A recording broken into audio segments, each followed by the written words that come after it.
O conselho de José agradou ao rei e também aos funcionários, e ele então foi colocado como governador no Egito.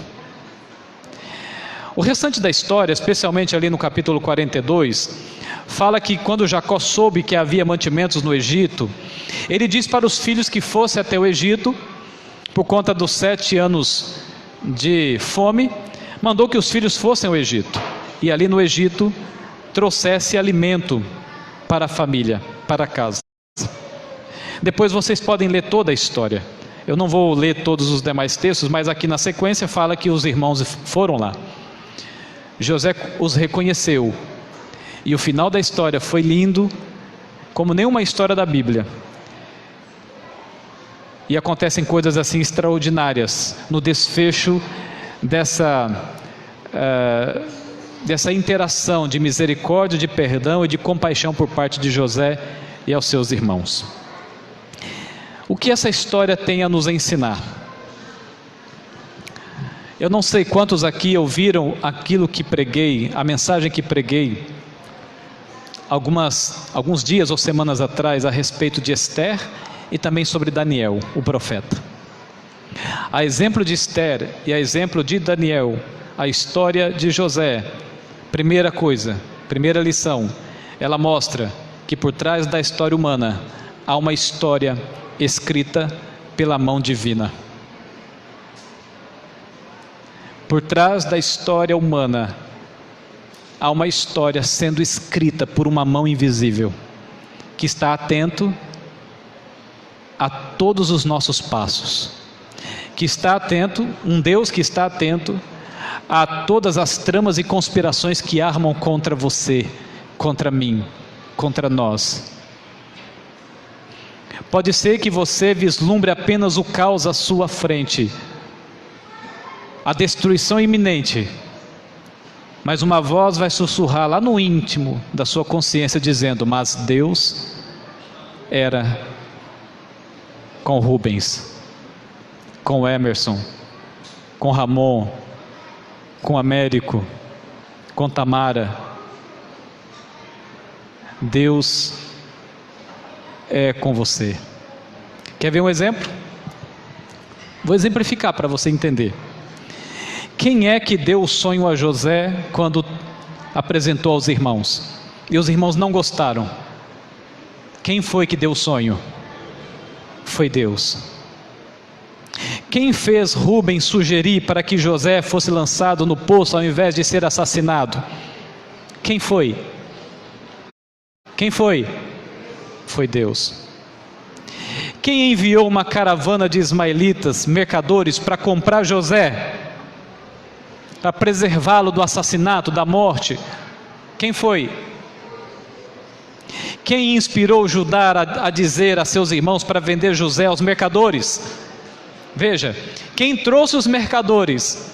E agora, quem sugeriu na mente de Judá para que José fosse vendido para os mercadores? Quem foi? Quem fez com que os mercadores pegassem José e levassem primeiramente para o Egito?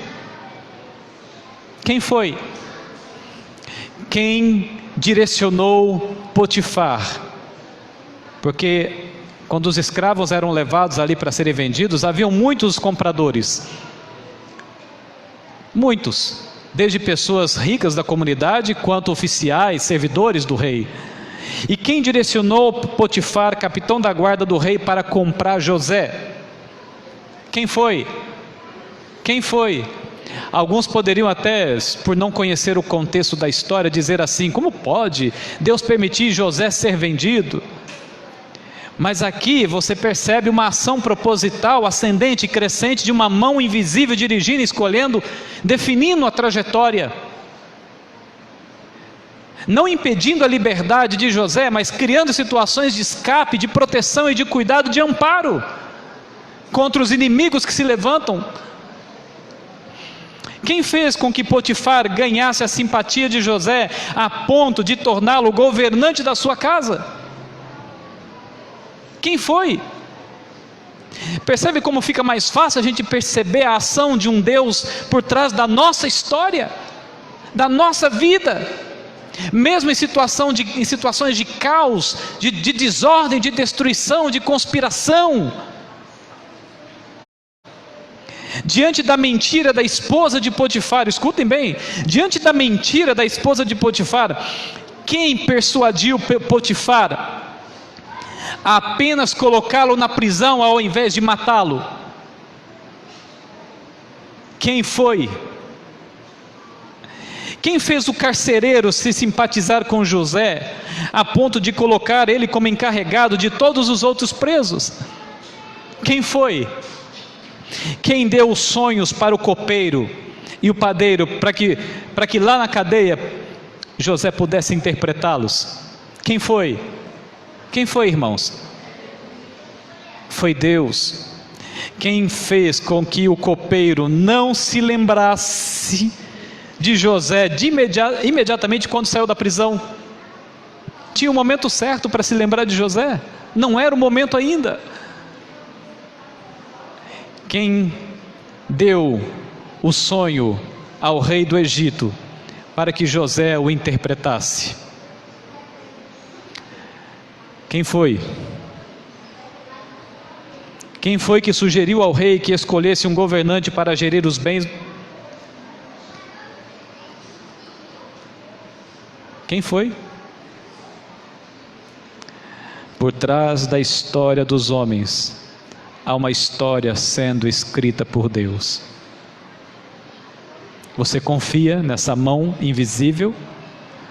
Você confia na direção de um Deus que não perde nenhum detalhe da sua história, que está atento a tudo que se levanta contra você? Você confia nessa mão invisível?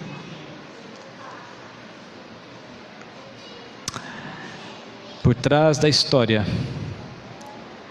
da nossa história, tem um Deus maravilhoso, retirando os obstáculos, aplainando o nosso caminho. Por mais que não pareça, por mais que você não consiga vislumbrar a salvação ou a luz no final do túnel. A segunda lição importante aqui, a segunda lição é que ninguém pode matar os sonhos de Deus, porque lá atrás, quem deu o sonho ao José foi quem mesmo? Foi Deus. Ao longo da sua trajetória, esse sonho várias vezes correu o risco de não se concretizar. O sonho que ele teve ali na sua adolescência, que incomodou a família, ao longo da sua trajetória, correu o risco de não se concretizar. Isso mostra que ninguém pode matar os sonhos de Deus em nossa vida. No capítulo 37, verso 7, diz assim, sonhei que estávamos no campo amarrando feixes de trigo. De repente o meu feixe ficou de pé, e os feixes de vocês se colocaram em volta do meu, e se curvaram diante de mim. E os irmãos ficaram bravos com isso. Mas no capítulo 42, verso 6, diz assim: como governador do Egito, era José quem vendia cereais às pessoas que vinham de outras terras. E quando os irmãos de José chegaram, eles se ajoelharam na frente dele e encostaram o rosto no chão. Ninguém pode obstruir, impedir os sonhos de Deus em nossa vida. Ninguém. É por isso que, se você confiar, você pode dormir em paz.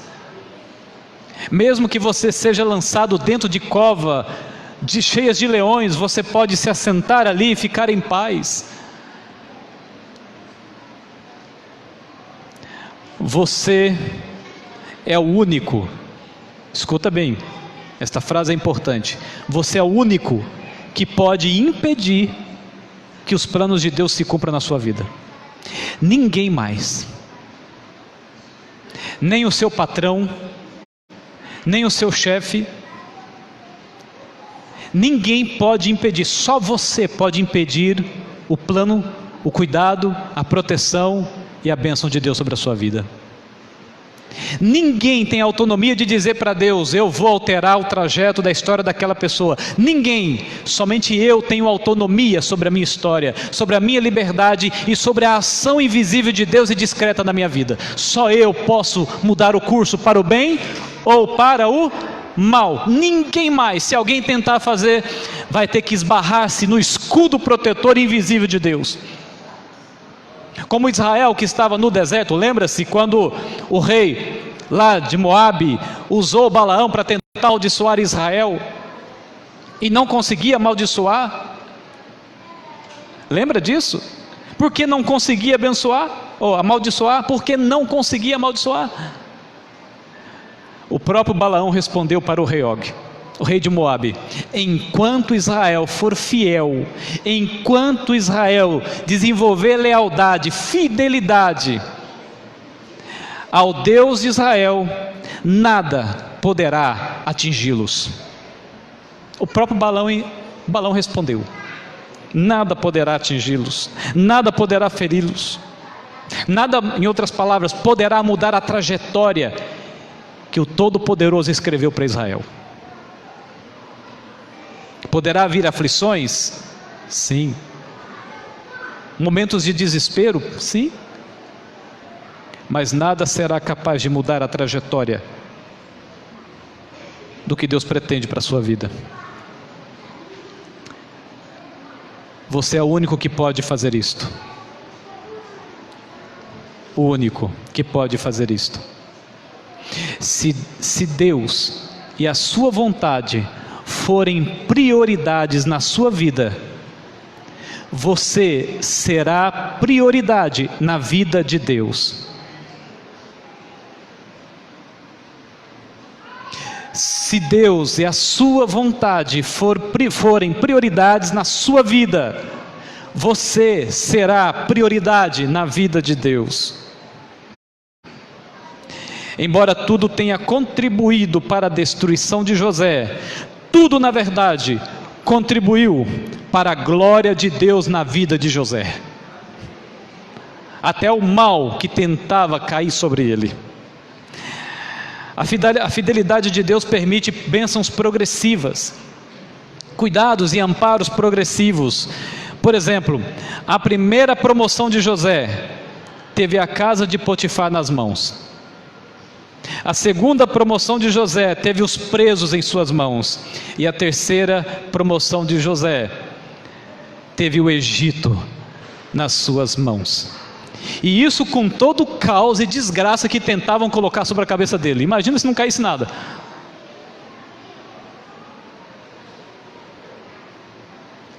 E por curiosidade, são exatamente 3 vezes que aparece a expressão na Bíblia: e Deus era com José.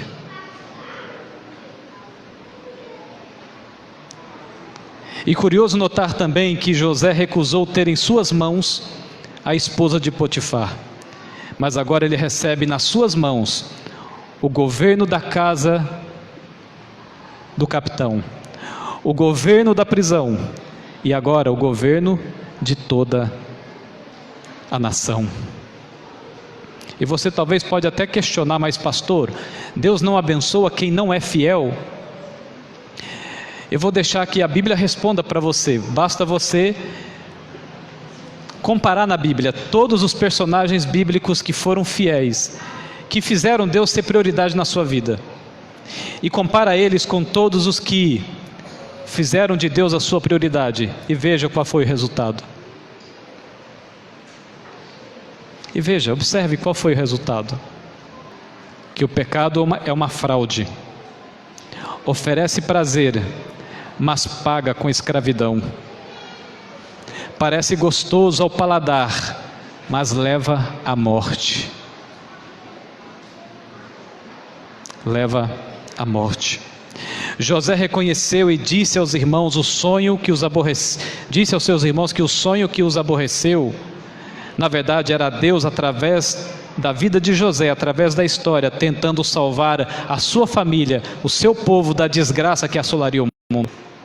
Deus deu aquele sonho a José, não era para humilhar os irmãos e a família, era na verdade uma profecia mostrando que José seria o instrumento de Deus para salvar o povo, salvar a família da desgraça que cairia sobre o mundo, da fome e do caos.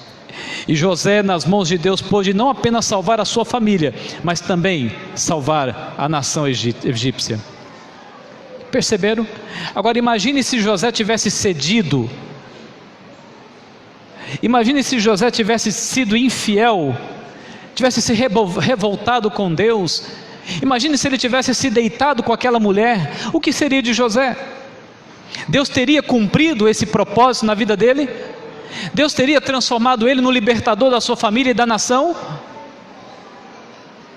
Porque somente nós temos o poder de mudar a história que Deus quer escrever. Que bênçãos você deseja receber?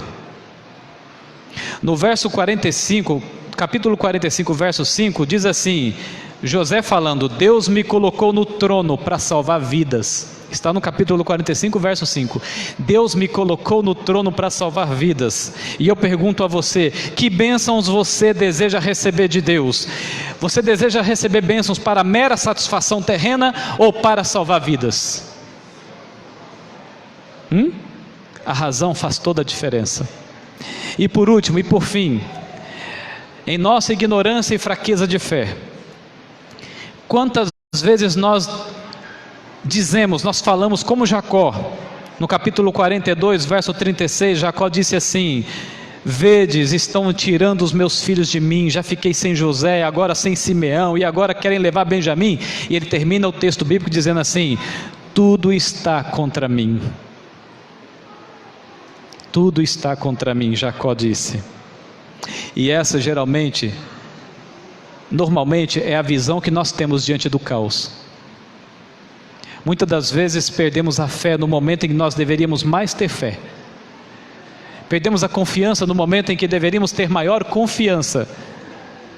Porque se você fizer de Deus a prioridade na sua vida, você será a prioridade na vida dele. O caos parece estar se construindo contra você. Existe algo que o atormenta? Você entrou por aquela porta nesta manhã pensando em algo que tem lhe atormentado durante os últimos dias, as últimas semanas, os últimos meses? Inimigos se levantaram contra você, conspirando contra você. Pessoas te puxaram o seu tapete durante algum tempo na sua vida. Parece que a maldição alcançou a sua casa, a sua família. Eu quero terminar dizendo que, com Cristo, tudo trabalha para você. Com Cristo, qualquer maldição se transforma em bênção.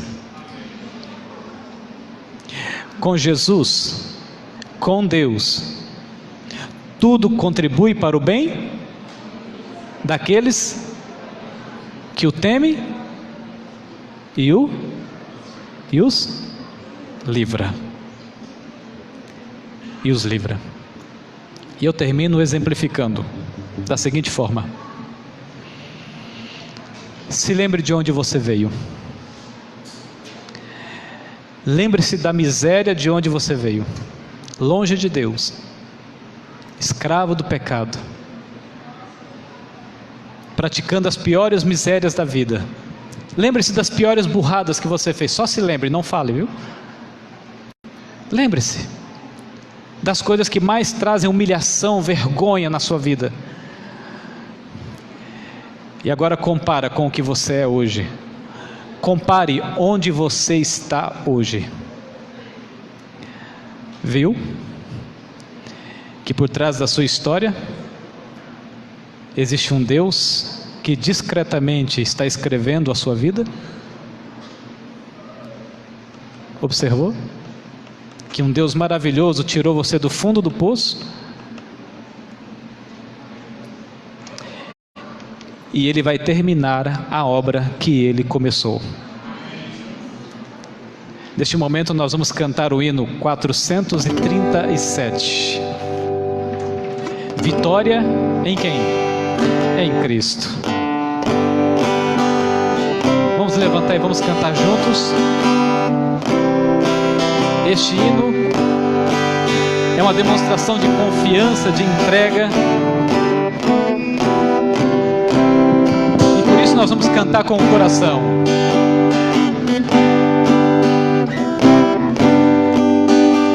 Vamos juntos cantar. Vitória em Cristo 437.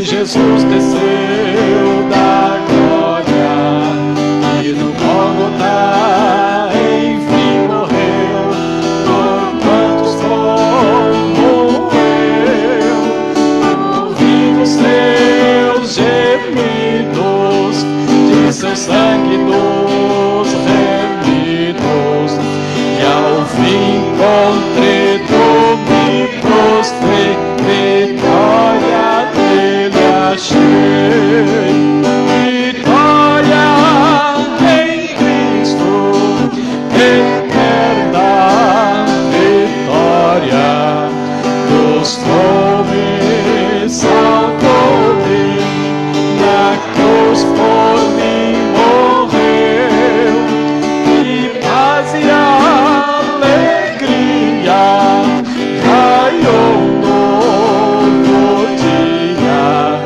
Vitória Jesus me deu no sangue que perdeu. Ouvi que Ele cura, sim, a todos que o procura, e o coxo fez andar então, e ao cego deu visão. Porém clamei, meu mestre, vem restaura minha vida, e logo Cristo me atendeu e a mim vitória deu. Vitória em Cristo, eterna vitória, buscou-me, salvou-me, na cruz por mim morreu, e paz e alegria raiou um novo dia. Vitória Jesus me deu no sangue que verteu. Ouvi falar da glória que virá após vitória para os redimidos por Jesus na resplendente luz, de anjos lá cantando e mansões já me aguardando. Será glorioso ali chegar, então poder cantar. Vitória em Cristo, eterna vitória.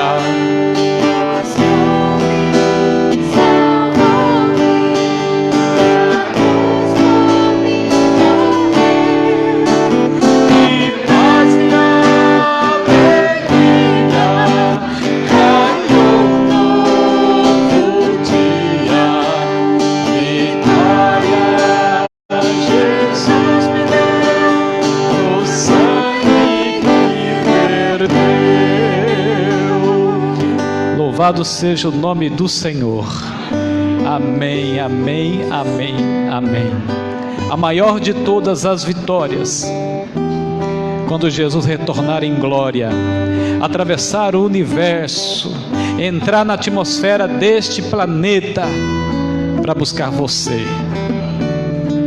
Eu fico imaginando que lá no céu nós vamos ler a nossa história como lemos a história de Esté, de José, de Daniel, e montar o quebra-cabeça de cada situação, cada circunstância, cada caos, cada conspiração que o mundo armou contra você, cada opressão, cada maldade que alguém teve contigo.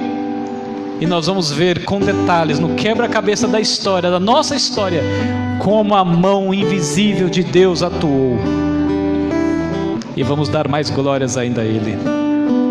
Acredite, quando as coisas não forem bens na sua vida, acredite, tem alguém dizendo, sussurrando, e Deus é com você. Feche os olhos e vamos orar. Que maravilhoso, Senhor, ler histórias como esta. Que maravilhoso é poder ver ali o Senhor manifestando a tua vontade e a tua glória na vida de José. E que maravilhoso é poder entender que o Senhor também manifesta ou deseja manifestar a tua glória na nossa vida.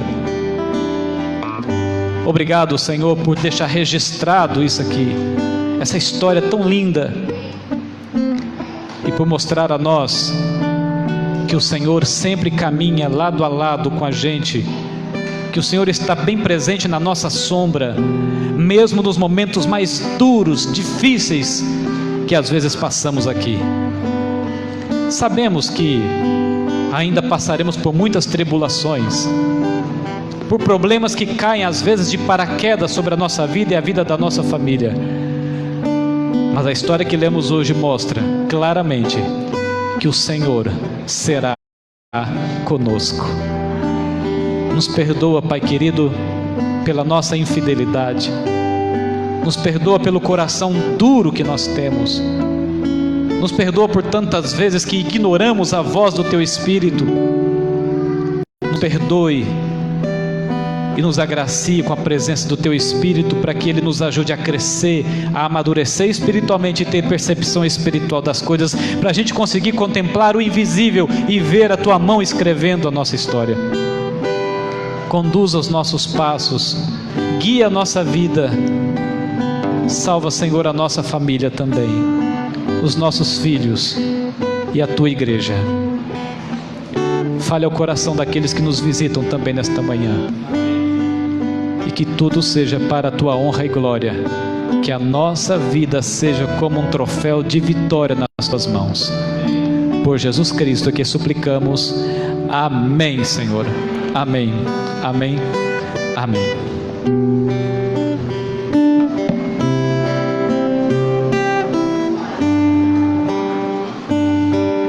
Queremos agradecer a presença de todos os irmãos, em especial nossos amigos não adventistas, e convidá-los a estar aqui novamente de domingo, a partir das 19h15, e também às quarta-feiras, no mesmo horário. Iremos sair, a saída será organizada a partir dos últimos bancos, pelos diáconos. Sairmos todos cantando o hino 601, Nas Mãos de Deus.